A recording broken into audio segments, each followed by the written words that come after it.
கல்வியில் சிறந்த தமிழ்நாடு, எத்தனை கல்வியில் சிறந்த பேரறிஞர்கள் அந்த மாநாட்டில் பங்கேற்று, அந்த நிகழ்வில் பங்கேற்று, என்னை கேட்டால் அது ஒரு பாட்டு வெளியிட்டுள்ள மாதிரி இருந்தது. ஆங்கிலத்தில் உங்களுக்கு புரியுற மாதிரி சொல்லதானே, ஆடியோ ஃபங்க்ஷன் மாதிரி இருந்தது. தங்கச்சி, கல்வியை பற்றி பேசுறதுக்கு கல்வித்துறையில் சார்ந்த எங்கள் ஐயா ஜவஹர் நேசனை பேச வைக்க வேண்டியதானே. பிரின்ஸ் கஜேந்திர பாபுன்னு ஒருத்தர் இருக்கிறாப்புல, அவரை பேச வைங்க. கல்வியில் சிறந்தவர்கள் இந்த நாட்டில் யாருமே கிடையாது. இருக்காங்களா இல்லையா? இருக்காங்கல்ல, அவங்கள யாரையாவது பேச வைக்க வேண்டியதானே. பள்ளியில் ஆண்டு விழா நடக்கும்போது டாக்டர் வேஷம் போட்டு, வக்கீல் வேஷம் போட்டு, பொறியாளர் இருந்து இன்ஜினியர் வேஷம் போட்டு வருவான்ல, அவன் டெத்தாஸ்கோப்போட வருவான், அவன் அந்த மாதிரி வந்தால் இது நாடகமா என்ன? தங்கச்சி, நான் தான் சொல்றேன், இது திராவிட மாடல் கிடையாது, விளம்பர மாடல். அவங்களே மாடல்ட்டாங்க. இது ஒரு விளம்பரம், செய்தி அரசியல், விளம்பர அரசியலை தவிர வேற என்ன தெரியும்? வேற என்ன தெரியும்? 2001 பள்ளிக்கூடத்தை மூடிவிட்டு கழிவறை விட கேவலமா அரசு பள்ளிக்கூடம் இருக்குது. கல்வியை முதலாளிகளின் லாபம் ஈட்டுற கடையா திறந்து விட்டுவிட்டு கல்வியில சிறந்த தமிழ்நாடுன்னா, இப்ப பாடுன என் பாட்டன் பாரதியை உதைக்கிறதா இவங்களை உதைக்கிறதான்னு தெரியல. என்னது கல்வி சிறந்த தமிழ்நாடுன்னா என்னதுல சிறந்திருக்கு? 50,000 பேர் தாய்மொழியில தேர்வு எழுத வரல 10ஆம். படிச்சுட்டு வெளியில வர, பட்டம் படிச்சுட்டு வெளியில வரவனுக்கு தாய்மொழி எழுத படிக்க தெரியல. என்ன சிறக்குது கல்வியில? என்ன சிறக்குது? என்ன சிறக்குது சொல்லுங்க. ஒரு வகுப்பு போய் படிக்கணும்னா பணம் இவ்வளவு கட்டணும். முதலாளிகளினுடைய லாபம் ஈட்டுற சந்தையாக்கி விட்டுட்டு கல்வியில சிறக்குது தமிழ்நாடு. அதுல பாத்தீங்கல்ல, 5 நாளும் சாம்பாராம், எல்லாத்துக்கும் ஒரே டிஷ்ஷா. தங்கச்சி, இது ஒரு உப்மா கம்பெனி தங்கச்சி. இவங்களை போய் காலை உணவு போட்டு சமூக நீதியை காத்து, சமூக நீதி தெரியுமில்ல, கட்டடத்துக்கு பேரு செங்கல் சிமெண்ட் சாந்துக்கு பேரு சமூக நீதி. அதுவும் தாழ்த்தப்பட்ட பிள்ளைகள், ஆதி தமிழ் பிள்ளைகள் அமர்ந்து படிக்கிற கட்டடத்துக்கு பேரு சமூக நீதி. சமூக நீதியை காப்பாத்தினா சமமா உட்கார்ந்தாலும் எல்லாம் படிக்கணும். என்னையா உன் சமூக நீதி? சமகால நீதி. கட்டடத்துக்கு பேரு சமூக நீதினு வச்சா சமூக நீதி வந்துருமா? வந்துருமா? என் பிசி எம்பிசி எல்லாம் படிக்கிற விடுதியில் இவங்களை ஒன்னா உட்காந்து படிக்க வையா, அது சமூக நீதி, சமத்துவம், சகோதரத்துவம். அதை சாதிக்க முடியல.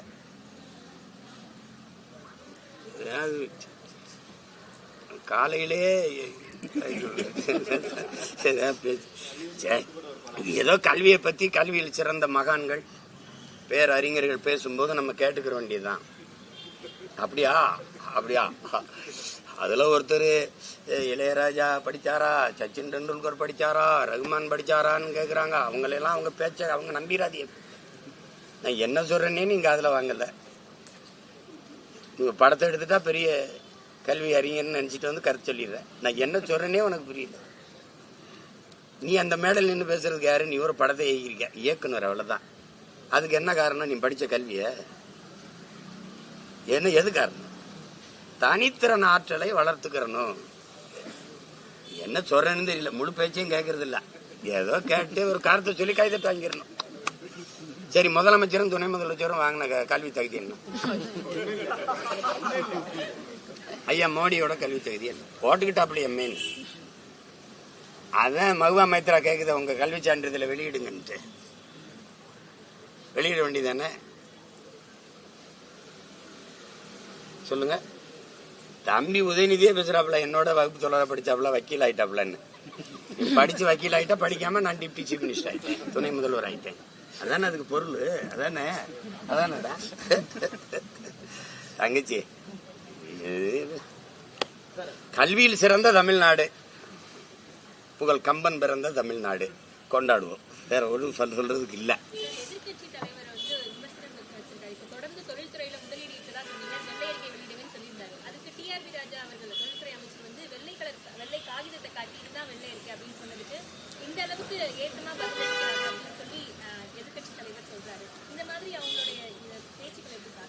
ரசிங்க தங்கச்சி, ஓரமா உட்காந்து ரசிங்க. பட்டிமன்றம் பாக்குற மாதிரி பட்டிமன்றம் பாப்பீங்கல்ல, பாப்பீங்கல்ல, தீபாவளி கூட போடுவாங்க பாருங்க. அதாவது இப்ப இத கேள்வியை கேட்கிறாருல ஐயா எடப்பாடி, அவர் ஆட்சியில முதலீட்டாளர் இழுத்து வந்தார்ல, அவங்க அம்மா ஆட்சியில, அம்மா ஜெயலலிதா ஆட்சியில் இழுத்து வந்தாங்களா, அதெல்லாம் எங்க வெள்ளையறிக்கை. எத்தனை தொழிற்சாலை இருந்தது? உன் தொழிற்சாலை என்ன? உன் தொழிற்சாலை என்ன? இந்த சிப்கார்டு இந்த நோக்கியோ, இந்த ஹொண்டாய், இந்த சாம்சங், இதானே அவன் யாரு இந்த முதலாளி? எல்லா சிப்கார்டு நீ தொழிற்சாலை நிறுவன இடத்துல என் மக்கள் 20 கிலோமீட்டருக்கு தண்ணி எடுத்து குடிக்காதுன்னு அறிக்கை வருத அரசு தானே கொடுக்குது. குடிக்கிற தண்ணியை விஷமாக்கிட்டு எண்ணத்துக்கு இந்த ஏதாவது வெறியாகுதா இல்லையா? நிலம் நஞ்சாயிருச்சு, நீர் நஞ்சாயிருச்சு, காற்று நஞ்சாயிருச்சு. உரிமையாளர் யாரு?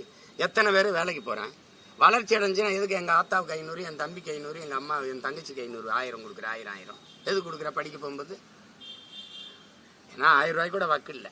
உங்க கல்வியில் சிறந்த மாநாட்டில் இன்னொரு பையன் எந்திரிச்சு 1000 ரூபாய் இன்னொரு 1000 ரூபாய் சேர்த்து கொடுங்கன்ற.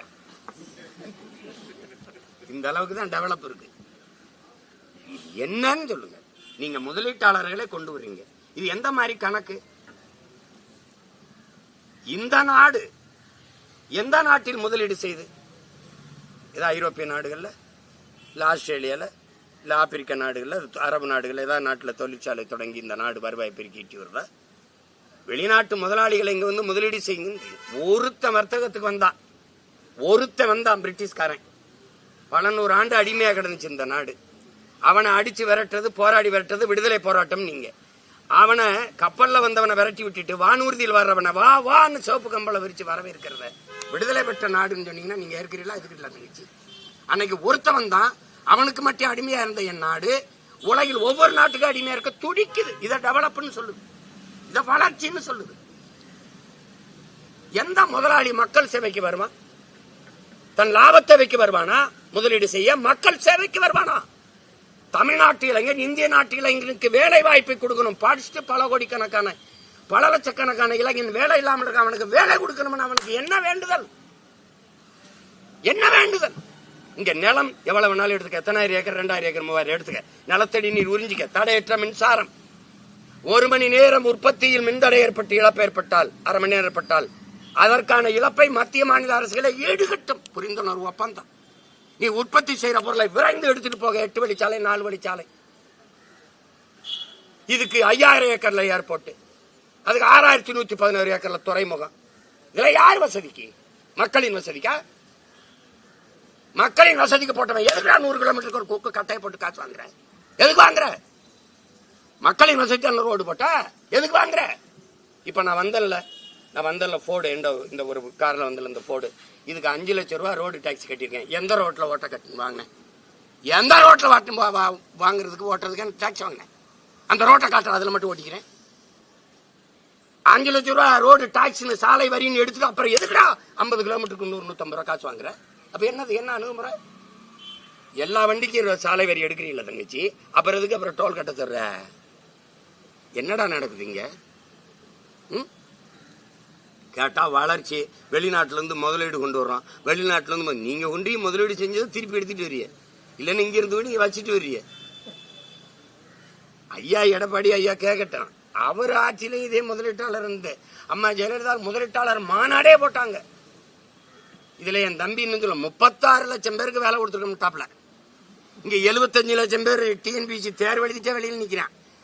15 லட்சத்திங்க 3937 இடம் தான் வாய்ப்பு. அதுல 15,52,000 பேர் தரவழிச்சிருக்கான். இவர் தான் 36 லட்சம் பேருக்கு வேலை கொடுத்த மகான். தங்கச்சி கேக்குறவன் கேன பையன்னா கேப்பையில நெய் விடிதும்பா எங்க ஊர்லயும்பா. இங்க கேக்குறவன் கேன பையில சொல்றவன் தான் கவனமா இருக்கணும். யார்கிட்ட சொல்றோம்னு பார்த்து பேசணும். சும்மா எதையாவது பேசிட்டு இருக்கிறதுக்கு நாங்க பார்த்து படிக்கிற பக்கிரின்னு நினைக்கிறீங்களா? எங்களெல்லாம் உலக அரசியல உள்ளங்கள் வச்சுட்டு தர்ற பசங்க நாங்க. தொழில் வளர்ச்சின்னு இத்தனீண்டு பய 35 வயசு உள்ள இப்ராஹிம் எப்படி பண்றான்னு பாரு. நான் பேசுனது அங்க அந்த ஊர் சீமாங்கிறேன். என்னை நீ பார்த்து சிரிக்கிற. நான் மரங்களில் மாநாடு போட்டு சிரிச்சு அப்பதுக்கு அலையாத்திமா காடுகளுக்கு மாநாடு போடுறேன். நீதான் பெரிய இவனாச்ச. பனைமரம் நாயாரி பனை மரத்தை பாதுகாக்கணும் போது இவர் பனை மரம், அது ஒரு சாதி மரம். இப்ப நீ பனையை வெட்டாதுன்னு சட்டம் போடும்போது சாதி மரம் இல்ல நீதி மரம் ஆயிருதா? சமூக நீதி மரம் ஆயிருதா? மரங்களை நட்டா, நான் மரக்கன்றுகளுக்கு நட்டா அதுக்கு மதிப்பெண் கொடுக்கும்போது சிரிச்சா. இப்ப நீயே ரகசியமா மரக்கன்று நட்டு படத்தை மட்டும் அனுப்புங்க, நாங்க மார்க் போடுறோம். அது சீமான் சொன்னா சிரிக்கிறது, என்ன சினிமாக்காரன் சொன்னா ரசிக்கிறது. டேய் உங்களை எல்லாம் மூச்சந்தில வச்சு வெளுக்கிற காலம் வருதா இல்லையான்னு பாருங்க. ஆளுகளை பாருங்க. சும்மா கல்வி மாநாடு அரங்கத்துக்குள்ள நடக்குது. எத்தனை பெரிய கல்வியாளர்களை கூப்பிட்டு எவ்வளவு பெரிய தாளாளர்கள், வேந்தர்கள், துணை வேந்தர்கள் அவர்களையெல்லாம் கூப்பிட்டு உட்கார வச்ச கல்வியில் சிறந்த மான நாடுன்னு போட்டு புகழ்ந்து தள்ளிட்டாப்ல. உலகம் பூரா பாக்குறீங்க, என்னம்மா கல்வியில சிறந்து விளங்குது பொருட்கே.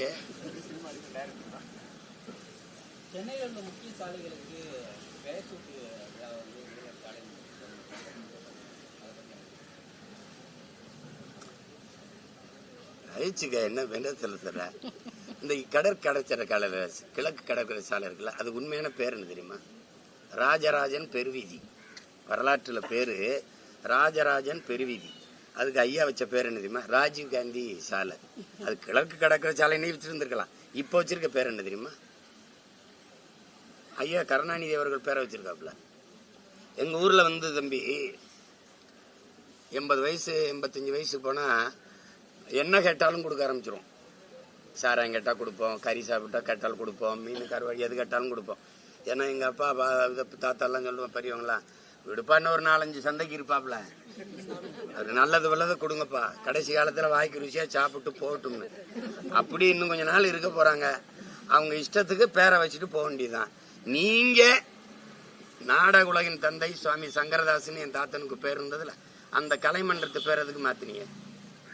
எல்லா சிலையும் தெருவில் இருக்கு, எங்க தமிழ் தாய் சிலையை எதுக்கு இடிச்ச? அப்ப சேட்டை தானே. ஜல்லிக்கட்டுக்கும் ஐயா கருணாநிதிக்கு என்ன சம்பந்தம் இருக்கு? எதுக்கு அந்த வளாகத்துக்கு ஏன் தாத்த முகத்தை ஒரு பேரை வைக்கல? 4ஆம் தமிழ்ச்சங்கம் வச்சு தமிழ் வளர்த்த என் பாட்டன் வள்ளல் பாண்டித்துரை தேவர்கன்ல, அவன் பேரை அந்த கட்டின நூலகத்துக்கு ஏன் வைக்கல? எல்லாத்துக்குமே உங்க அப்பா. அப்ப என்ன நினைக்க தோணுது? சரி வச்சு அழகு பார்த்துட்டு போங்க. மொட்டை அடிக்கிறதுக்கு முன்னாடி நல்லா சீவி கீவி பூ வச்சு ஒரு பொட்டு வச்சு போடுவான். 1/2 மணி நேரத்துல மொட்டை அடிக்க போறோம், அதனால நல்லா நல்லா ஒரு போட்டோ கூட எடுத்துக்கடாடே. அது அந்த கதை தான் அது. அதனால ரசிச்சுட்டேன். இது எத்தனை நாளைக்கு இருக்கும்? நீங்க வச்சுட்டு போனா நான் வந்து மாத்துவேன் தம்பி, நான் வந்து மாத்துவேன்.